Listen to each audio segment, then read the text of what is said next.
हाँ जी सर, हमारे पास ये आता है बेसिकली, ये सब बहुत ही इंपॉर्टेंट मतलब ये सब रिजल्ट है। NCr is equal to n by r into N minus one C are minus one, nCr is equal to n by r into N minus one by r minus one into N minus two C are minus two, nCr is equal to n by r into N minus one by r minus one into N minus two by r minus two into N minus three C are minus three. एक ये हो गया।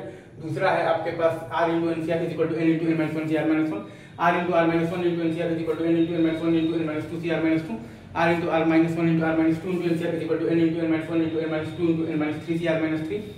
या फिर आपके पास ये भी है बेसिकली, तो क्या है, one by r plus one into NCR is equal to one by n plus one into n plus one C r plus one. या फिर ये भी है कि one by r plus one into r plus two into NCR is equal to one by n plus one into n plus two into n plus two C r plus two. या फिर ये भी है कि one by r plus one into r plus two into r plus three into NCR is equal to one by n plus one into n plus two into n plus three into n plus three C r plus three. ठीक है sir, ये सही है। और फिर हम लोग basically या तो हम लोग तो ये फॉर्म में लिखेंगे a into R minus one into R minus two और plus b into R minus one और प्लस सी आर और प्लस d।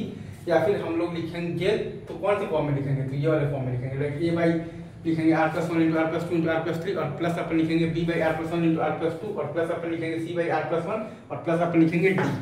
यही दोनों में से कोई एक फॉर्म में लिखकर और हम लोग बहुत अच्छे से हम लोग सवाल को सॉल्व करेंगे। अभी मैं इसके आपको एग्जांपल्स भी दिखाऊंगा। ठीक है sir, thank you very much.